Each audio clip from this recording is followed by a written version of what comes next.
அல்ஹம்துலில்லாஹி ரப்பில் ஆலமீன் அஸ்ஸலாத்து வஸ்ஸலாமு அலா ரசூலில்லாஹி அம்மா பஅத். கண்ணியத்திற்குரிய இறைவனின் நல்லடியார்களே, அல்லாஹ்வின் சாந்தியும் சமாதானமும் என்றென்றும் நம் அனைவர் மீதும் உண்டாவதாக. வத்தஜூஸு லில் மர்அத்தி அன் ததகத்தம ஃபி ஐயி அஸாபிஹா ஷாஅத். பெண்கள் அவர்கள் எந்த விரலிலே மோதிரம் அணிவதை விரும்புகிறார்களோ அந்த விரல்களிலே அவர்கள் மோதிரத்தை அணிந்து கொள்வது ஜாயிஸ் என்பதாகவும் இமாம் ஷாஃபிஈ, இமாம் அஹ்மத் இப்னு ஹம்பல் ரஹ்மத்துல்லாஹி அலைஹி சொல்றாங்க. அதாவது பெண்கள் 10 விரல்களில் வேண்டுமா ஆனாலும் தங்கத்தினாலான மோதிரங்களை அணிய முடியும். இதே போல அடுத்து முக்கியமான ஒரு சட்டம் தான், பெண்கள் அந்நிய ஆண்களுக்கு முன்னால இவ்வாறு மோதிரங்களை அணிய முடியுமா, மோதிரங்களை அணிந்து அவர்களுக்கு காட்ட முடியுமா என்று பார்த்தால் உலமாக்கள் மார்க்கறிஞர்கள் என்ன சொல்றாங்கன்னு சொன்னா, பெண்கள் தங்கத்தினாலான மோதிரங்களை அணிவதற்கு அனுமதி இருக்கிறது. அது சைஸ்ல சிறியதாக இருந்தாலும் சரி, பெரியதாக இருந்தாலும் சரி, எப்படியாப்பட்டதாக இருந்தாலும் அணிய முடியும். ஆனால் இந்த அணிகலன்கள் இந்த அலங்காரத்தோடு அந்நிய ஆண்களுக்கு முன்னால் போவதற்கு அனுமதி கிடையாது. ஏனென்று சொன்னால் லிஅன்னஹு மின ஸீனத்தில்லதி யஜிபு அலைஹா இக்ஃபாஉஹா. எந்த விடயங்களை மறைப்பது பெண்களுக்கு கட்டாயமோ அப்படியாப்பட்ட அலங்காரத்தை சேர்ந்தது தான் இந்த மோதிரம் அணிவது என்பதாக கூறுகிறார்கள்.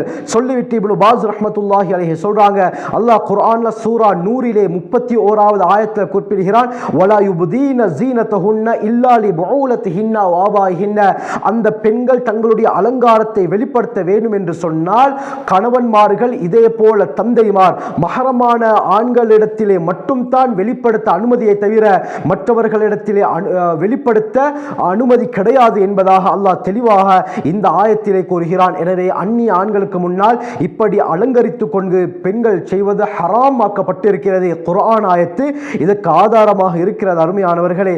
ஆகவே பெண்கள் தாராளமாக தங்களுடைய கணவன்மார்களை சந்தோஷப்படுத்துவதற்காக இப்படியாப்பட்ட அலங்காரங்களை நகைகளை போடுவதற்கு அனுமதி இருக்கிறது என்பதாக இவர்கள் கூறுகிறார்கள். சொல்லிவிட்டு சொல்றாங்க, பெண்கள் கைகளிலே காப்பு, தங்க காப்பு அணிவதாக இருந்தாலும் சரி, கழுத்திலே நெக்லஸ் அணிவதாக இருந்தாலும் சரி, காதுகளிலே தோடு அணிவதாக இருந்தாலும் சரி, எல்லாமே மஹரமான யாரை எல்லாம் பார்ப்பதற்கு அனுமதி இருக்கிறதோ இப்படியாப்பட்டவர்களுக்கு முன்னிலையில் மட்டும்தான் எந்த சந்தர்ப்பத்திலும் பெண்கள் தங்களுடைய அலங்காரத்தை அந்நிய ஆண்களுக்கு முன்னால் காட்டவே கூடாது. எந்த அளவுக்கு என்றால், அந்நிய ஆண்களுக்கு முன்னால் ஹிஜாப் அணிந்து முகத்தை மறைப்பதே கட்டாயமாக இருக்கும் சந்தர்ப்பத்தில் எப்படி இந்த அலங்காரங்களை அந்த அந்நிய ஆண்களுக்கு காட்ட முடியும் என்பதாக மார்க்க அறிஞர்கள் கேள்வி எழுப்புகிறார்கள். எனவே இதற்கு ஆதாரமாக சூரா அஹ்ஸாபுடைய 53வது ஆயத்தை கூறுகிறார்கள், வைதா சஅல்துமூஹுன்ன மதாஅன். அந்த பெண்களிடத்தில் ஏதாவது ஒரு விடயத்தை நீங்கள் கேட்பதாக இருந்தால் ஃபஸ்அலூஹுன்ன மின் வராஇ ஹிஜாப், திரைக்கு பின்னால் இருந்து கேளுங்கள் என்று அல்லாஹ் மக்களுக்கு ஒரு ஒழுக்கத்தை கற்றுக் கொடுக்கிறார். பெண்களுக்கு நேரடியாக கேட்பதற்கு அனுமதி கிடையாது, திரைக்கு பின்னால் இருந்து தான் கேட்க வேண்டும். சொல்லிவிட்டு அல்லாஹ் கூறுகிறான், ஸாலிகும் அத்ஹரு லிகுலூபிக்கும் வ குலூபிஹின். இது தான் உங்களுடைய உள்ளங்களுக்கும் அவர்களுடைய உள்ளங்களுக்கும் மிகவும் பரிசுத்தமானது என்பதாக கூறுகிறார். எனவே இந்த ஆயத்தை வைத்து பார்க்கும் பொழுது மார்க்கறிஞர்கள் என்ன சொல்றாங்கன்னா, பெண்கள் முகத்தை மறைப்பது அந்நிய ஆண்களுக்கு முன்னால் கட்டாயம். இப்படி இருக்கும் பொழுது எப்படி அவர்கள் இந்த அலங்காரங்களை எல்லாம் அவர்களுக்கு காட்ட முடியும் என்று கூறுகிறார்கள். இந்த ஆயத்துக்கு கீழால மார்க்கறிஞர்கள் சொல்றாங்க, ஃபல் வாஜிபு அலல் மர்அத்தி அன் தஸ்துர வஜ்ஹஹா.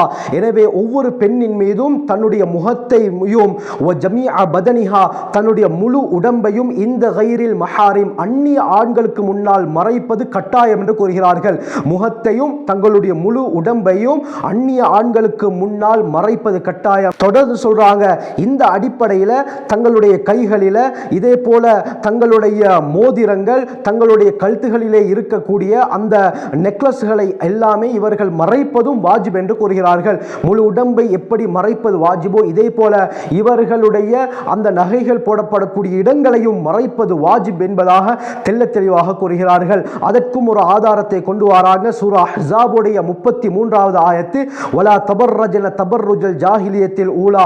ஜாஹிலியா காலத்திலே பெண்கள் வெளிப்படுத்தியது போல நீங்களும் வெளிப்படுத்த வேண்டாம் என்று அல்லாஹ் இந்த ஆயத்திலே குறிப்பிடுகிறான். எனவே கண்ணியமானவர்களே, இந்த ஆயத்தில் வரக்கூடிய தபர்ருஜ் என்ற வார்த்தைக்கு தஃசீர்ல என்ன விளக்கம் கொடுக்கப்படுகிறது என்று சொன்னால், அருமையானவர்களே, இத்ஹாருல் மஹாசின், தங்களுடைய அழகான இடங்களை எல்லாம் வெளிப்படுத்தி காட்டுவது. இதே போல இத்ஹாருல் மஹாசினி வல் மஃபாத்தின், சோதனையை ஏற்படுத்தக்கூடிய அழகை உண்டாக்கக்கூடிய இடங்களை வெளிப்படுத்துவது என்பதாகவும் இந்த ஆயத்துக்கு முஃபஸ்ஸிரூன் அறிஞர்கள், குர்ஆனுடைய விரிவுரையாளர்கள் கருத்து தெரிவிக்கிறார்கள். ஆகவே சோதனை ஏற்படுத்தக்கூடிய இடம் என்று சொன்னால் இது அருமையானவர்களே முக்கியமாக முகம். இதே போல பெண்கள் கட்டாயம் மறைக்க வேண்டிய பகுதிகள் தான். இதன் மூலமாக ஆண்கள் சோதனைக்குள்ளாக்கப்பட்டு பிறகு இதன் காரணமாகவே பெரும் குழப்பங்கள் ஏற்படுவதற்கு வாய்ப்புகள் இருக்கின்றன. எனவே தான் அல்லாஹ் சுப்ஹானஹு வ தஆலா நகைகளையும் அந்நிய ஆண்களுக்கு முன்னால் வெளிப்படுத்தி காட்டக்கூடாது, அந்த நகைகள் போடக்கூடிய அந்த மறைக்கப்படக்கூடிய ஃபித்னாக்கள் ஏற்படுத்தக்கூடிய இடங்களையும் அந்நிய ஆண்களுக்கு முன்னால் காட்டக்கூடாது என்று அல்லாஹ் தெளிவாக குறிப்பிடுகிறார். ஆகவே இந்த குர்ஆன் ஆயத்துகளை வைத்து பார்க்கும் பொழுது நகைகளை அந்நிய ஆண்களுக்கு காட்டுவது உட்பட தங்களுடைய முழு உடம்பையும் அந்நிய ஆண்களுக்கு காட்டுவது ஹராமாக்கப்பட்டிருக்கிறது, மறைப்பது வாஜிப் என்று இந்த ஆயத்துகளின் மூலமாக தெரிய வருகிறது. ஆகவே ஹஜ்ரத் ஸல்லல்லாஹு அலைஹி வஸல்லம் அவர்கள் ஒரு விடயத்தை தெளிவாக சொல்லியிருந்தார்கள் என்றால் அதிலே 1000க்கும் மேற்பட்ட விளக்கங்கள், ஆழமான கருத்துக்கள் மறைந்திருக்கும். எனவே அல்லாஹ் சுப்ஹானஹு வ தஆலா நபி அவர்களுடைய வாழ்க்கையை முழுமையாக பின்பற்றி அல்லாஹ்வுடைய நெருக்கத்தை பெறக்கூடிய கூட்டத்திலே சேர்த்தருள்வானாக. ஜஸாக்குமுல்லாஹு கைர். வ ஆகிரு தஅவானா அல்ஹம்துலில்லாஹி ரப்பில் ஆலமீன்.